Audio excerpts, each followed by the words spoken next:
Namaskar and welcome to Weekly Global Insights, episode number 327. A shout out to our viewers to like this program so it can reach its maximum potential. Today is Tuesday, 29th of March, and this is what is happening around the globe.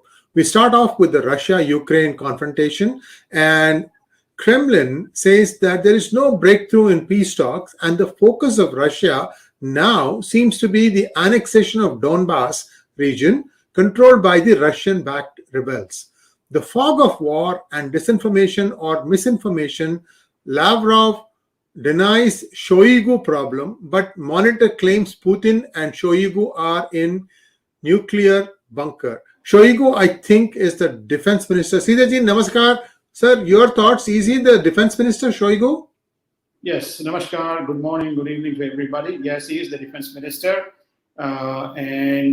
There's been rumors floating around of the imminent nuclear strike as a deterrence or a possibility, and suddenly the defense minister disappeared. There are two reasons attributed. One is either he has resigned, or second, he has had a heart attack.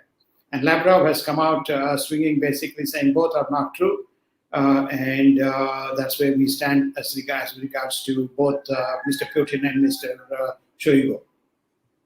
And the Russian Foreign Minister Lavrov to visit India on the 31st of March. Sridharji, the head honcho came and went, Wang Yi, and now Russia's Foreign Minister is coming. What do you think he's going to try and talk? Ruble pact may not come through because now G7 has rejected ruble payments, isn't it? Yes, I think that there's a lot of strategic maneuvers that are going on, G. April 1st or April 2nd if I'm correct, Naftali Bennett has to visit India. Right. India. So then Wang Yi has come and gone. There was also Lavrov was to visit China, and that flight got turned back. There's something that is not going well for Russia. Okay, now obviously, many Indian audiences believe we are, advocating Western prophecy. But the fact is that there is none who is by the side of Vladimir Putin for a resolution. Vladimir Putin has put himself into a position from where he doesn't have a way to retreat to find a solution.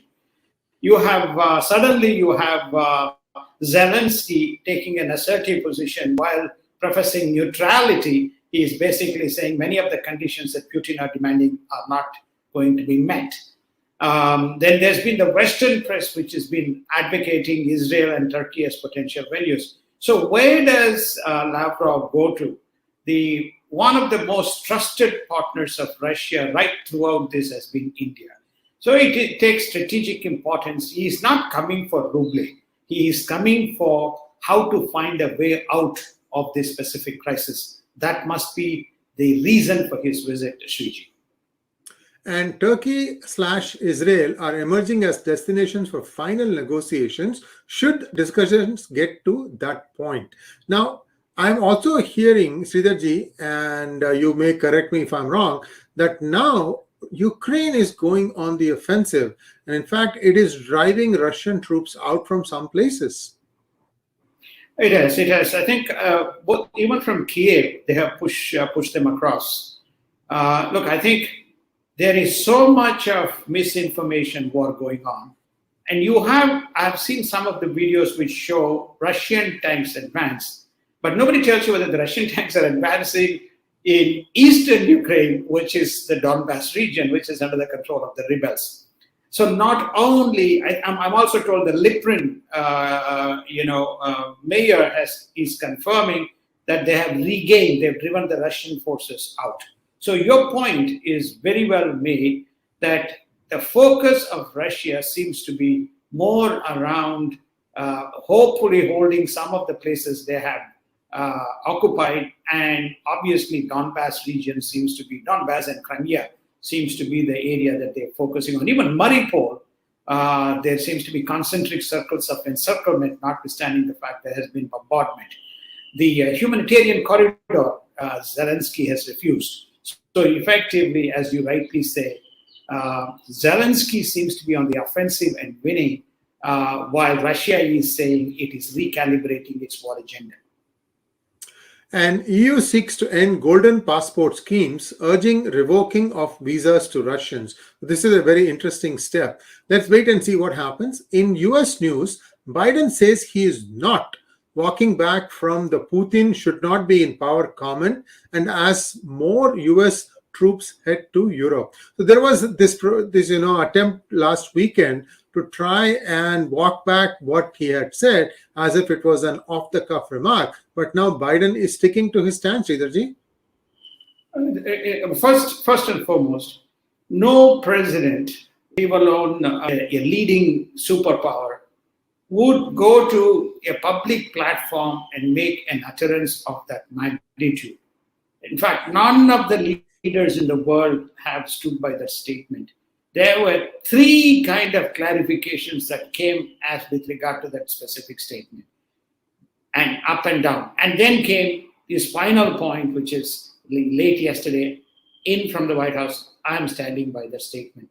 All he could have said is that, Russia, Vladimir Putin, who has held a center stage of global politics, must demonstrate more restraint and come to a negotiating table rather than saying regime change is unfit and all these kinds of attributes that he has done. Very, very unfortunate, Sriji. And Biden also proposes 5.8 trillion 2023 budget that would increase spending on defense, police, and climate change, and will be funded by raising taxes on the wealthy and corporations. Sridharji, what happened to defund police? Well, defund police is now refund police, Sriji. So therefore the refund police is basically because Democrats have a very interesting way to find a budget. There is too much of crime in communities. The crime wave within the community, lower stratas of communities must be prevented. And, we will come up with a various phases of programs. So it requires funding. By the way, we are taking money off the table for COVID. How do we direct the capital towards that? We did $6.2 trillion in 2022. We need to come somewhere close, leave some provisions. So the budget is going to end up with $5.8 trillion. How do we fund it? We fund it by increasing those who earn $1 billion, those who have $100 billion to be 20%, and etc. Anyway, we did the 2022 budget breakdown for you. We will do the 2023 budget breakdown as well. House panel is working on policies to curtail Biden's catch and release policies that continue to impact illegal immigration. Sir, I think we have beaten this to death. So let's move on. Mike Pompeo says US should recognize China as an adversary rather than a competitor with growing CCP threats. House panel is going to be investigating Chinese ownership of the Forbes magazine. Wow, that is something new, Sridharji. Well, I think that they have either a controlling stake or they have a significant stake in Forbes. Forbes is considered as the pantheon of free market capitalism and, an advocate of free markets. The Chinese have a significant But isn't the CEO Republican, sir? Well, it depends on which day. Steve Forbes. Yeah, depends on which day you speak. So therefore, they all can speak both sides of the mouth. It's the money that matters. So there's no Republican or Democrat. The only thing that matters is money in free market economics. So I think that is the story. But I think the truth is that there is a stake. The question is what stake and whether that is playing a part in influencing. I mean, on public platforms, you can see some of these major leading free market publications, Bloomberg, Forbes, even maybe to some extent other, without mentioning the names, people can do their own research, are putting, some of the policies which is contrarian to the free market economics, which simply implies that, something else is at play.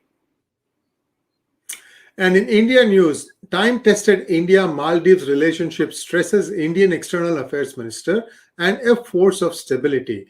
India's External Affairs Minister will also visit Sri Lanka and was in Colombo to witness firsthand the IOC, Indian Oil Corporation, support for petrol distribution. Sri Lanka Navy and Air Force to be trained on Indian Navy's advanced helicopters. India UAE ties to be a defining partnership of the 21st century, asserts Piyush Goyal, India's Commerce and Industry Minister. So a lot of things happening in and around India, Sridharji.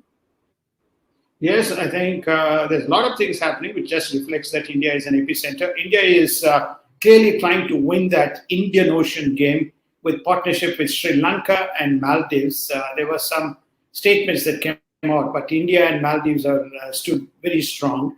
Wang Yi visited, if you recall, went to Nepal, but the Nepalese, Mr. Dubey is coming to India to visit Kashi Temple as well as. So there's a lot of diplomatic engagement and movements going on. Clearly, we have covered this very extensively, India-UAE strategic partnership as well as the India-UAE-Israel corridor. So India seems to be edging along while the world is distracted with either COVID or distracted with the energy crisis or distracted with Ukraine war.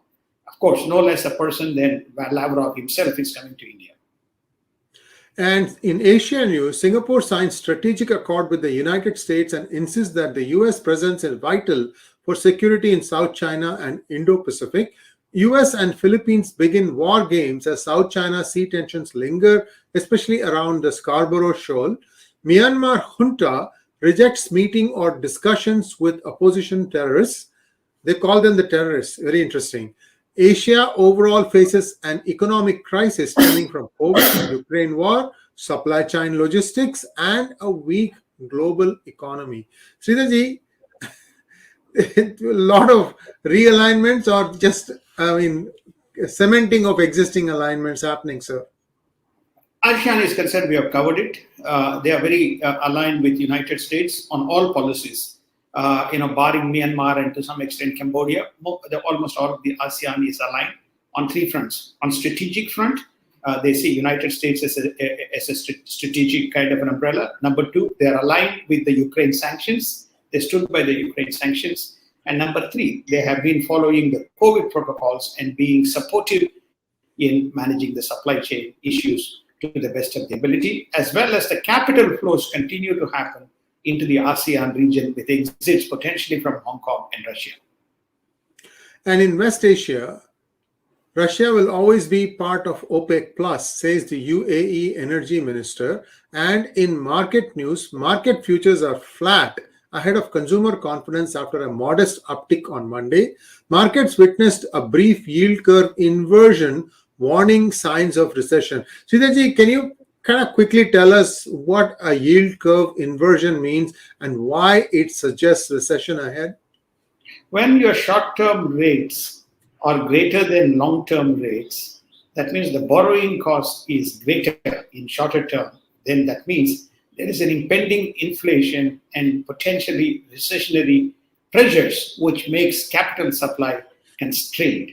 So for a brief period of time, the 3-year rates was around 2.6% and the 30-year rates was around 2.55. So there was almost a 5 basis point difference when the short-term rates were greater than the 30-year rates. That caused the markets to flip and pause. And bond markets are hovering around 2.5%, while oil falls below $110 to a barrel. Do you see that oil will start falling again, sir, now that something seems to be happening as far as the Russian conflict with Ukraine is concerned? Do you think normalcy will come back fast? This specific aberration in pricing as a result of shutdown in Shenzhen and potential economic contraction in China as a result of whether there is going to be a demand suppression from the Chinese side, which caused the markets to pause. This specific market aberration is a result of that strategy. We need to still wait and see as to how exactly this war will take shape. That will determine the disruptions in energy prices. And with that, our news comes to a close today. We'll be back again on Wednesday morning. Talk to you. See you all. Thank you very much, Sridharji, and namaskar.